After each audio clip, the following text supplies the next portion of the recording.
Hello there, Eagles fans, and welcome back to our Eagles Therapy Podcast. I'm Basil. And I'm Baz. And we are recording Monday, December 30th, 2024. Coming at you a little bit late this week. Unfortunately, we weren't able to record a preview of the Eagles-Cowboys game last week, and we're coming at you late with a recap of the Eagles-Cowboys game. But we had some family in town, of course, for Christmas.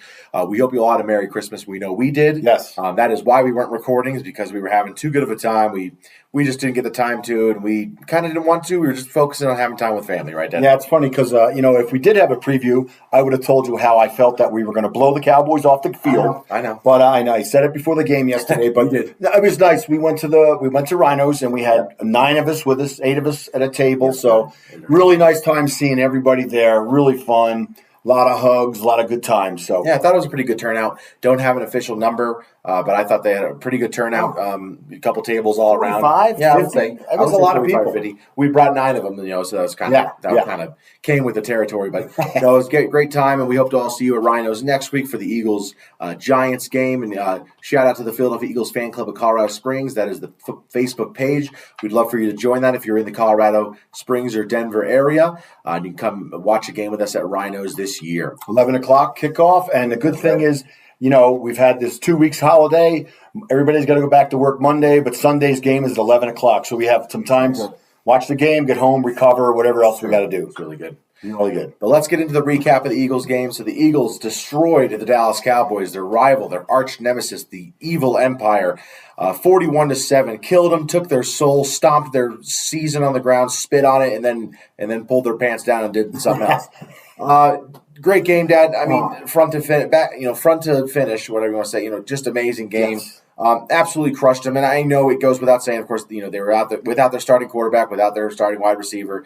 They're kind of not playing for much and everything. But yeah, we were missing a guy too, weren't we? Yeah, we were starting quarterback. Yes, that's right. Didn't matter. We destroyed them. We absolutely destroyed them, and that's what you do to bad teams. Sometimes teams don't do that. So that was a huge game, and not just it was great to watch. Well, a nice Dallas. Christmas gift early there. 11:55 less than the first quarter. We have a pick six. 69-yard touchdown. That was just got the whole crowd going. And other than their little drive after that first one, it was just wonderful to watch. We piled the points on in the second quarter. Went in the half, got points on the way back. We got points. It was just wonderful. Yeah. It was exactly what we wanted to see. And then we could relax. Absolutely. Let's get into the summary of the game. So like you mentioned, Dallas gets the ball first. They drive down, start driving, and you're kind of like, okay, come on, guys, let's go.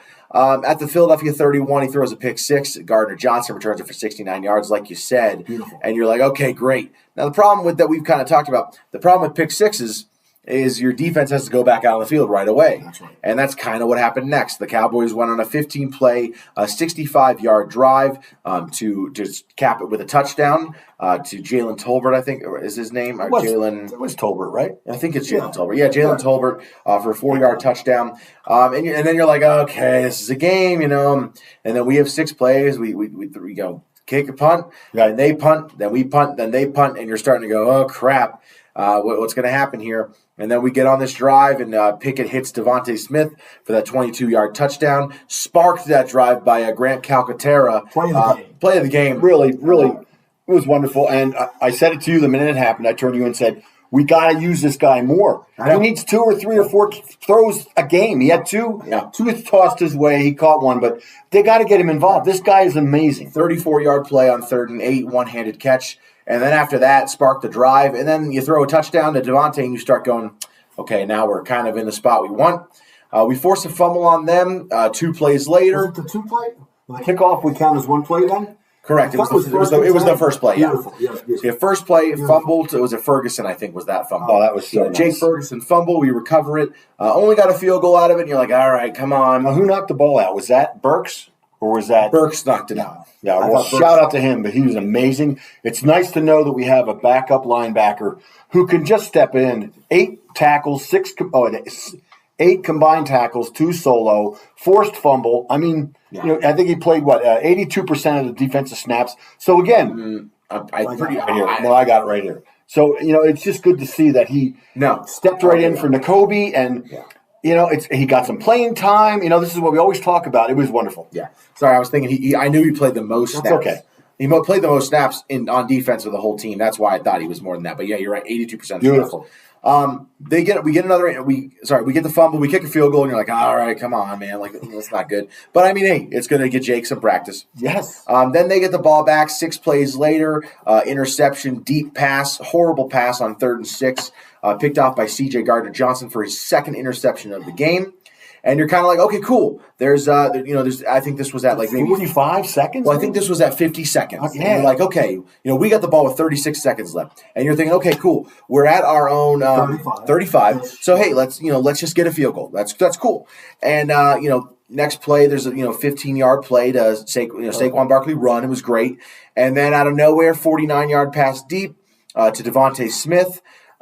He was originally called a touchdown. They got one, which stunk, but. He was down, but man, I really just like you, we really wanted that touchdown from him.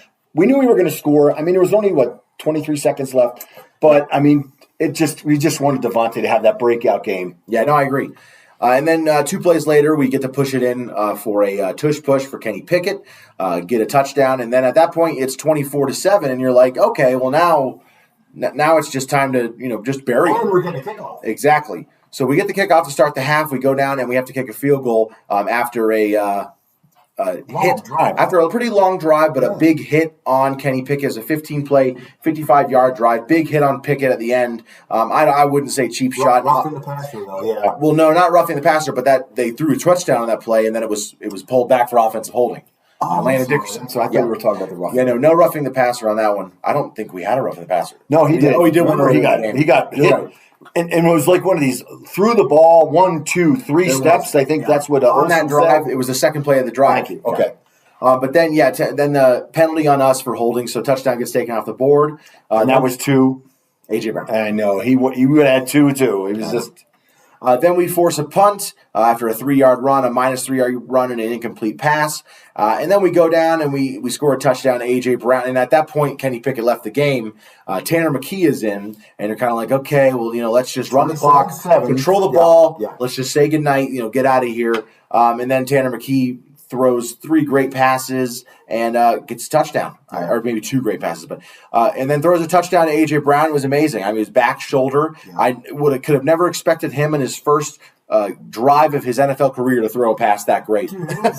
I really was surprised, and it's funny because he had thrown one earlier, and I can't remember the one AJ almost one-handed. Yes, that was correct. So this time they said, "Hey, we're going to back shoulder you, run your guy in off the line a little bit, and you can turn around." And it was just like an easy pitching catch. It was so easy. And it's funny because when I looked at each other and said, "Now we have 2 backup quarterbacks who, they're not barn burners, but heck, for not playing for whenever." I think that was his first. Well, this was Kenny Pickett's first start of his since Eagles career. Since he left Pittsburgh, right? And then also Tanner McKee's first real play, first NFL ever. He's never played in the NFL. Well, he played some bad preseason. I know. No. He's never played in the NFL. Yeah. He's never played in the NFL. It's incredible. It was. Yeah. Then the next, really, because he looked confident. Yes. And there was no stumbling with the ball or miss handoffs. It was just beautiful. It was just really nice to see. Yeah.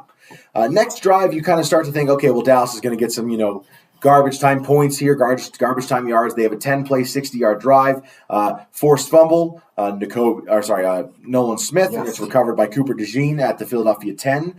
And you're like, okay, this is just great. And then we go down and score a touchdown again, and you're just like, oh my God! It was a pass to Tanner McKee to Devontae Smith, 25-yard touchdown. Beautiful. A great play. It was perfect. That's the type of play you want to see every game. You're like, why don't you run that every game? And it's funny because that's prior on that drive. That's when Saquon basically opened it up, and he just started 10, 8 yards, 9 yards, 15. Yeah. It was, and you could see Stout going crazy, of course, when he. Yeah. Well, on that drive, that last touchdown drive for us, 6-yard run, 11-yard run, 3-yard run, 9-yard run, 23-yard run, minus 2-yard run for Gainwell. But at that point, we had taken him out because I'm pretty sure that's when he hit. He had crossed over. He crossed over, not the record, sorry. Crossed over 2,000 yards, which was the most important part of that game was getting to 2,000. You could tell the lineman really wanted it. And then the minute he hit that, you and I were like, get him out. Yep, don't want to lose a yard or anything here. We want to stay in that thing there. And he had 31 carries, so that was a lot of work for him. But I know they wanted to do the 2,000, and they got it. Yeah. Then after that, we give Dallas the ball back, and after 12 plays, they miss a 61-yard field goal, which was really just the icing on the cake for this, in Dallas, that terrible kicker. He stinks. No, I'm just kidding. No. Well, it's so funny because, you're watching the game, right? It's 41-7, and you're kicking a 61-yard field. Like, I don't know. what are you doing? Take a knee if you're going to do anything. What is that going to do? So it was really nice because it just – some of those games that we won going away, the other team would score a point late or screw. And then, our season stuff. But this game, it was really pushed the defense into, top-tier level. Another game where they only allowed 7 points. I mean, incredible. For the season, they outscored the Cowboys 75-13, which is, I get tears in my eyes just thinking about it. It's wonderful. Just wonderful. I know. Yeah. Wonderful. Let's get into the good, the bad, and the hurt. So the good, starting off number one, Saquon Barkley hits over 2,000. Is the 9th ever 2,000-yard rusher in NFL history. Of course, the first for the Eagles. He'll lead the league in rushing yards this year unless Derrick Henry somehow rushes for 300 yards in the next game. Unbelievable season. Incredible game. There's a loss of words to say about this guy. The best free agent signing in maybe 30 years. I mean, really. Yeah, I didn't even look it up. I just made that number up. No, I would agree with you. At least in the last 20 years. I can't think of anyone who's had an impact on a team. And just the way, his career had been, I don't think it'd be wrong to say ever. It's great. I mean, I guess AJ Brown, you make the case 2 years ago, we get him, and then you traded for him, but he wasn't a free agent signing; he was a trade. Yeah. So, I mean, free agent signing only. Yes. I mean, a guy that they Eagles. Eagles history, not ever any team ever, but in Eagles history, it's incredible. It's top 3, and it ain't 3. Yeah, I mean, yeah. You can't talk about Saquon Barkley without mentioning the offensive line. Offensive line played great again. Early on, didn't feel like the holes were there. I think he only had 45 yards rushing in the first half. That's funny. You and I looked, and I remember saying to you at halftime, what's he got like? And we went, 67 yards. No, he only had like 45 in that first half. Yeah, only like 45 yards in the first half, and then he got a lot of carries. Ended the game with 167, so 120 yards in the second half. I know. At one point, he had 13 carries for 26 yards. Yeah. Might have been 12 for 20. He had 13 carries for 40 yards at one point. It must have been 12 for 26 because it was like almost 2 yards a carry, and I'm thinking, he's going to break one, but it was just not happening early. It was incredible because then the second half was just every run was 6 yards, 9 yards, 8 yards. Yes. 3 yards, 10 yards. It just 23 yards, and that's I believe that's the record one, or the one that he went over 2,000. Yes, it is. Because they showed stout, and he was just going nuts. It was. Yeah, it was his last play of the game, and I finished my stout. So but the O-line played great. They've had a great season as well. Maybe one of the best O-lines in Eagles history as well. Even with Kelsey having left last year, this or before this year. One of the best Eagles offensive lines ever. I mean, these guys are playing phenomenal up front. He definitely left them in good hands when he left. He was all for Juergens when he was drafted, but man, he has played unbelievably. It's amazing the continuity that they've had for years now. Yep. The next good, I'm going to throw in here Kenny Pickett. We talked kind of bad about him last week after the Commanders game, and we knew, we didn't put the whole game on him. He put him in the right situation to win, but even when he was playing, it wasn't like he was playing great. It was kind of tough to watch, and there were some punts and there were some field goals, and it was like, come on, man. This game, man, he didn't play the whole game, of course. He only played till the third quarter, but 15 for 143 yards, a passing touchdown, a rushing touchdown. I thought early on, once he caught his rhythm, once he got Calcaterra that ball, he just was on fire. I mean, he's great. Just that. I mean, in that play, remember he rolled out right for like 20 yards. And we're thinking, okay, run out of bounds, whatever. Yeah. And he unleashes this bomb down the field. And then Calcaterra pulls it in with one hand. It's all about giving a guy a chance. Unbelievable. That was great play by him. And I know he's not your typical pocket passer, but just the growth to see that. I mean, give him a week with the starters, and he looked that good. And he was hurt. He had hurt ribs going into that game. So Devontae Smith in the good section, 6 catches, 120 yards, 2 touchdowns. Should have had 3. I know it stinks. It's so funny when we talk about it during the game. you're like, they call him down or no, they actually called him a touchdown. Sure, but you're like, oh, he's in. Yeah. And you see the replay and you're like, oh my God, how is he not in? Yeah, I know. It's crazy how fast it is. But man, he played great. Wish he could have got his third touchdown. I think he's got 8 on the season now, which is great for him. I think that might be his career high, which is a bummer that he didn't get 9. But still, he's just played great. And it's huge for him. He won't get 1,000 yards this season because of the injuries he had and everything. And of course, we weren't passing the ball that much early on in the season. But he's just played great as of late, and it's just great to see. Yeah, he gets 7 touchdowns a few times, and this year he's got 8. So he's got a career high in touchdowns, and he's just been a great draft pick ever since we got him. I mean, yeah, he's definitely, and it's good because he's had a few games where he didn't get 1 yard. One game he had -7 yards. Yeah, -2. Yeah, thank you. And it was good to see, and it was good because AJ was very happy for him as well because he knew he missed some time and he'd been injured. It was only his second game over 100 this year. Yeah, he didn't have a career year, but like we mentioned, he did miss 3 games, and that it was a hamstring and then a concussion, and it's just tough. And he left during a game, it's just tough in that sense. But the next good, I'm throwing Tanner McKee in there. Tanner McKee comes in, throws 4 passes, completes 3 of them for 54 yards and 2 touchdowns.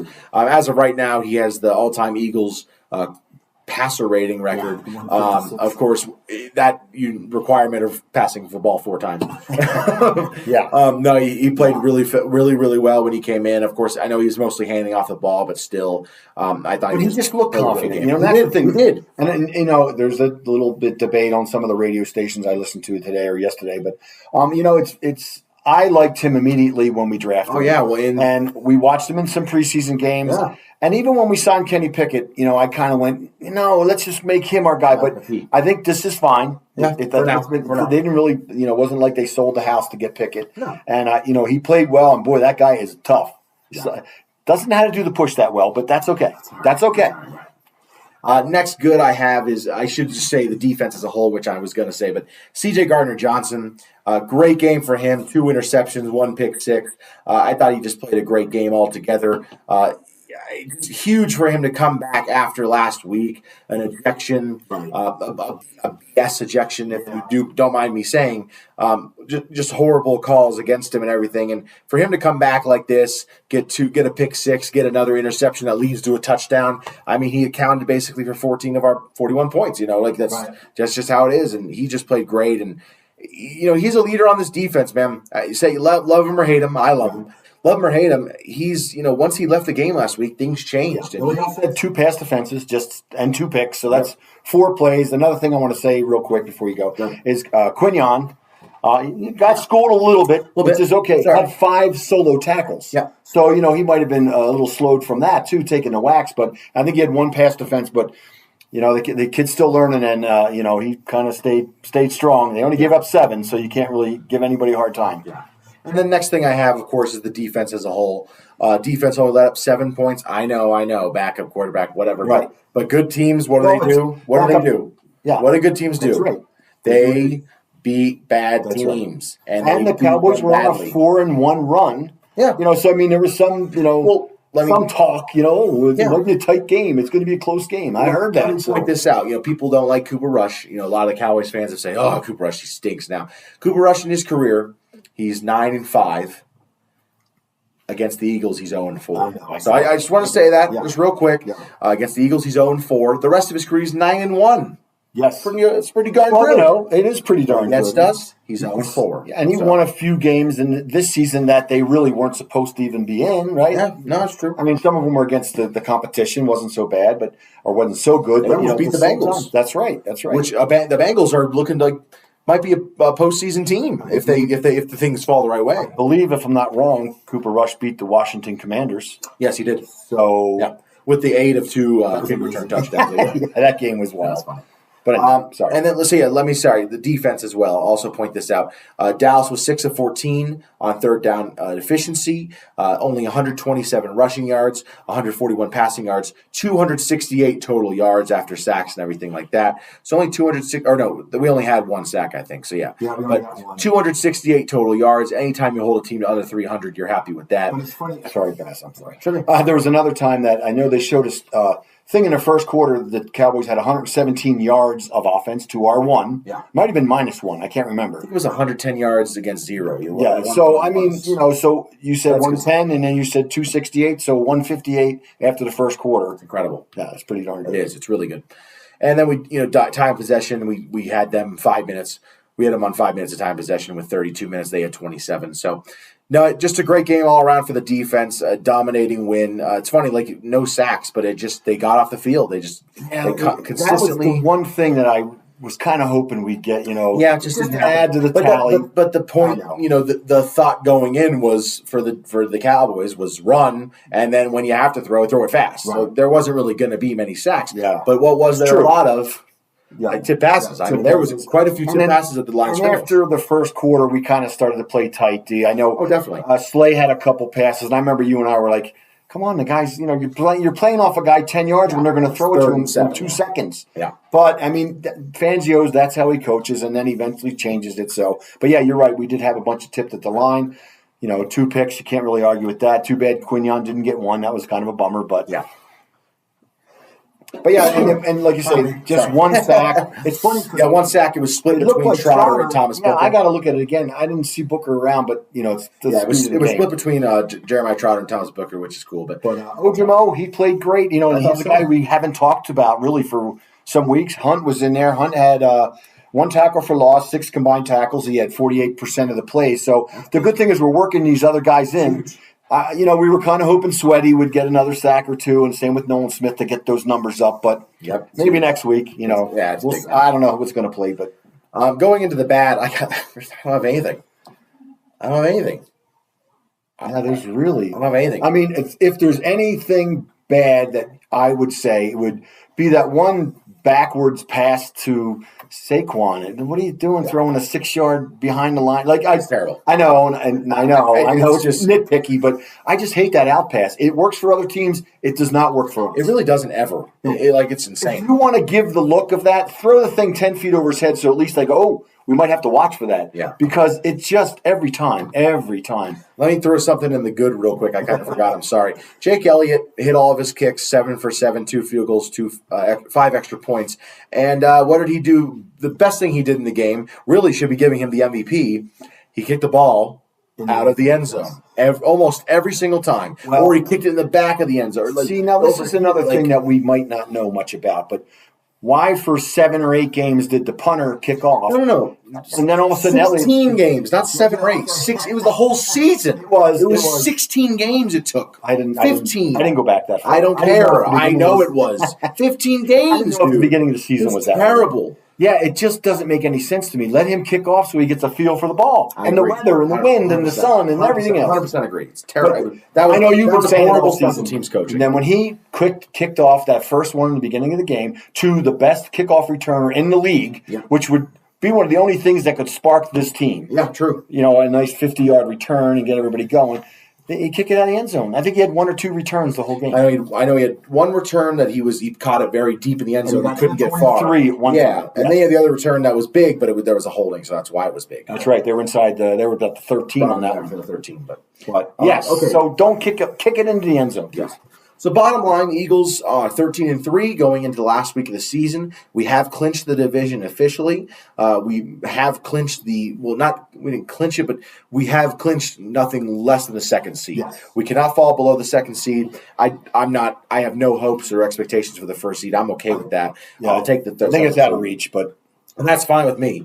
And next thing I wanted to mention, the other bottom line, next week, Eagles are playing against the Giants in New York. Oh, no. In Philly. Oh, yeah, we're done with road games. In Philly. I forgot, yeah. In Philly, you're playing the Giants, and Saquon has a chance to break the all-time rushing record. He would only need 101 yards, I believe. Dad, do you play Saquon Barkley? No. Impossible. No. 5 plays, first quarter. No. He's not playing. And if anyone has a memory bank in their brain cell left in their head, if you remember last year, yes, we said, AJ, play the game. Just play the first quarter. He got whacked early, and it hurt him in a playoff game. I don't think he even played. No, yes. Last year, The Eagles finished the season playing against the Giants just like this year. Yes, we did. And early in the game, it looked bad. But we came on this podcast and we said these guys need to play because of the collapse. We were like, they have to play. They need to play with each other. They need to practice. They need to play. And we were incredibly wrong because AJ got hurt, broke his knee. I don't remember the exact injury, but couldn't play in the playoffs. Nope. And then a little bit later in the game, Jalen Hurts breaks his finger, getting hit in the hand. Yeah. And so then he goes in the playoffs injured. And don't get me wrong, I'm not using these excuses. We would have lost that game no matter what. But it was just idiotic. It was moronic. It was stupid of us. You don't play your starters in the last game of the season, especially if there's really no chance of the number one seed. The Lions are going to win tonight. Yeah, I would assume. And I believe you and I went on a tirade after that game and said, Never, ever play your starters. Ever. Oh, but Hurts didn't play last week. Don't care. We need some prep. No. Never. No. He's got a finger. He's got the head-end thing. No. If you can't get it together, then I don't know. You shouldn't be playing. But no way. I 100% agree. You cannot play any of the starters in this game. If you play any starters, it would be Lane Johnson to continue his starting streak on the first play of the game. Something like that. That's it. I could see them playing some of the defenders, defensive backs, maybe linebackers. But again, your Trotter's going to play a bunch. Or Burks. Hopefully, Burks plays a lot. If Baughn's playing, he's just playing There's defensive line guys, maybe because we don't have enough or something. Other than that, Bond should be in the running for Defensive Player of the Year. Definitely. He should not be playing in this game. He won't be. But Nakobe Dean, he sat out last week from an injury. He should not be playing. So Vaughn, just for the record, had 7 combined tackles, 1 solo, 6 assisted, 1 pass defensed. Yeah. The guy's amazing. Yeah. C.J. Gardner-Johnson should not be playing in this game. Reed Blankenship, no. This should be all backups. Get their feet wet. So it's funny. Reed, I was going to say, I didn't really see much of him yesterday. No. 3 combined tackles, 1 solo. Yeah, dude. No pass defense. So, I mean, that's a good thing, I guess. Didn't really go his way very much, I don't think. But yeah. But Milton Williams, I mean, just so many guys that... When a safety only has 1 solo tackle, you're pretty happy with that. That's true. Really no, for sure. Well, Quinion had 5, so that's 5 tackles, 5 solos. But I 100% agree. Yeah. You do not play your starters in this game. I don't care what record. I don't care. Because that's the other thing. If he breaks the record, what are people going to say? It doesn't matter. Yeah. Oh, he won it. He did it in 17 games. Doesn't matter. It might be he might be a Jeopardy question in 10 years. Who has the most yards in a season? But it doesn't matter. It just doesn't matter. I mean, agree. And it really doesn't help anybody. I mean, it's just not something that's going to happen. He broke the 2,000. That was what they wanted. One of 9 people ever. How many running backs there is every year? I mean, well, they saw it when they ran 31 times the other day, and they were winning the game, by at 28-30 at the time. Yeah. And he kept running, and you're like, okay, I knew that once he got to 2,000. When I saw 2005, he's not coming back in the rest, and he's not playing next week. No, we haven't had a bye week since week 5. You're going to sit everybody. If he needed 25 yards, it'd be a little bit different. But I still don't think you would even do it then. I can't. But no way. Something I did want to point out, people have been saying that, if Saquon breaks in 17 games, it's not, the other guy did it in 16. Right. So Eric Dickerson, of course, has the record. Right. He did it in 2000. He did it with 16 games. Yes. And everyone's like, oh, that's the official one. But before that, who held the record?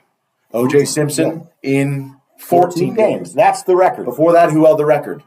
Steve Van Buren in 12 games. Right. So every person who's broken the record, guess what? They did it with more games. I just have to point that out. It's so annoying. Who's got the best yardage per carry for season? It doesn't matter. Yeah, I don't know. You're in it to win it. That's what you're in. Well, I know the big thing people have talked about is that Saquon, no matter what, he has like 40 less carries. 40 less carries around that point. Only 100 yards less, and you're like, oh my god, like he would need 100 yards on 34 carries to have the exact same thing. Now, if the Eagles were 7-9, or what's the Cowboys record now? 7-9.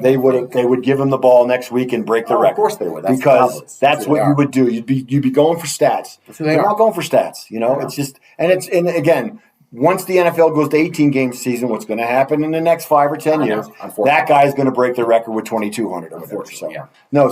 We're definitely not going to start any of the players next week. Well, still might win the game though. I think so. I think we will. Time for Tanner McKee to have some fun. Agree. Under the nest, I'm going to talk about some plays that happened during the game. These aren't really true under the nest because there was just no play that was like, oh, that went under the radar before it's forgotten.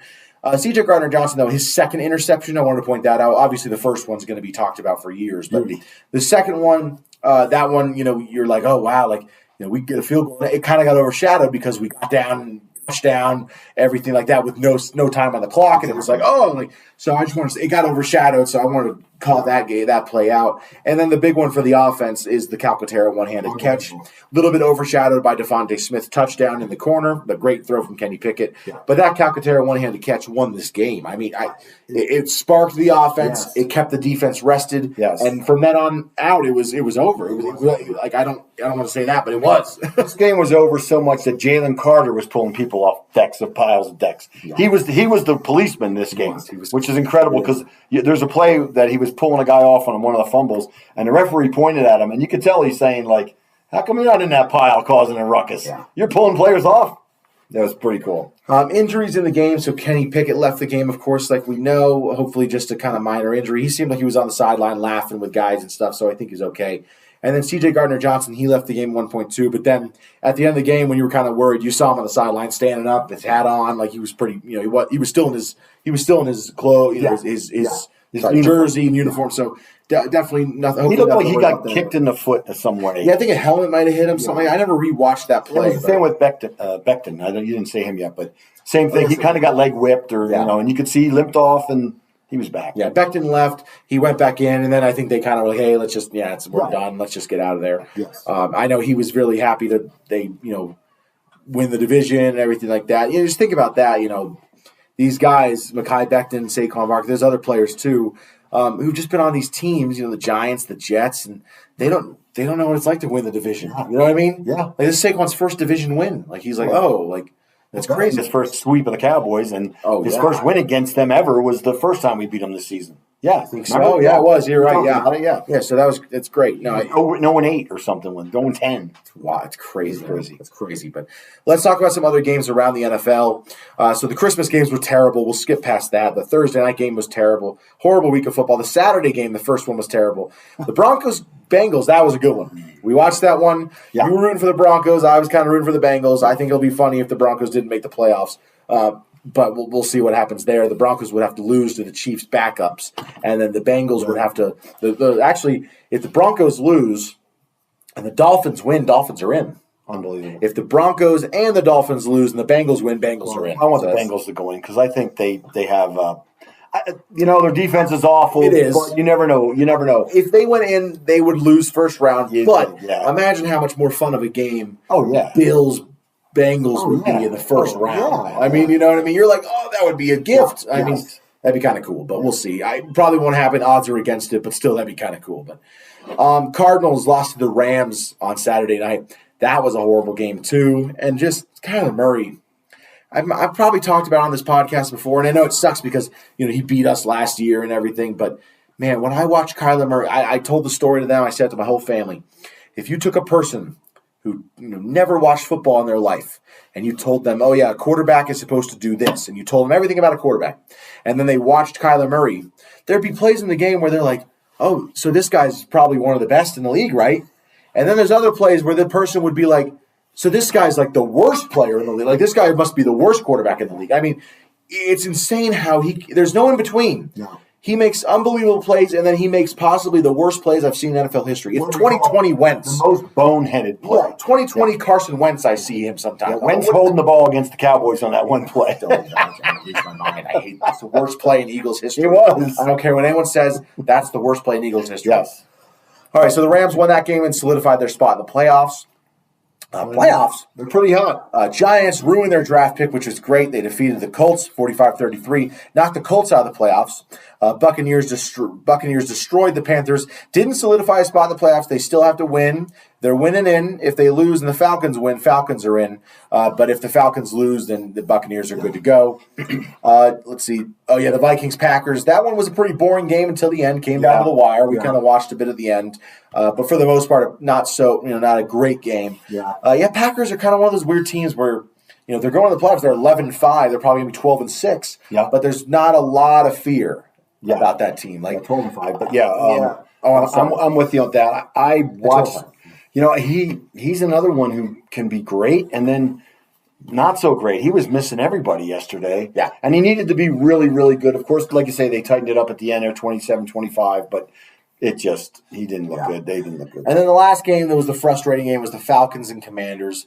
You really thought that for a moment there the Falcons could have won that game. Horrible clock management at the end of regular time regular time? In regulation, yeah, because they lost the OT. They never got the ball in OT. Yeah, no, of course not.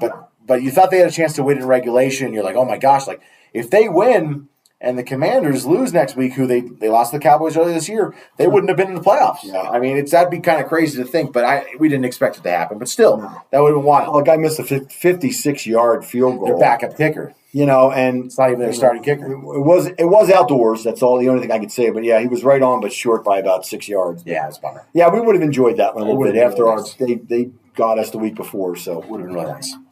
You got anything else to say, Dad? About football? Cooper had a fumble recovery. Davis had a fumble recovery, which was really cool to see the big number 90 stand up with the ball because that guy looks like a barn. He's so big. Yeah. And that's all I got. Yeah, just Jake kicking off was another thing. That's it. Last thing I'll point out right now, the Sixers, I think they're riding a 3-game win streak, looking to make it 4, playing against the Trailblazers in Portland tonight. Obviously, nothing about Phillies or Flyers or anything like that. But Penn State, New Year's Eve.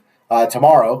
Excited, 5:30 p.m. game. I get off work at around 5:30, so hopefully get over here before the game starts. Or actually, we'll be at my house, but be at my house before the game starts. And really excited. I mean, I think they got a chance to go to the Final Four. I mean, there's 8 teams left, right? Right. Is that right? In the I don't know college that well. Yes. Yeah, I'm pretty sure there's only 4 teams left. So it'd be great to.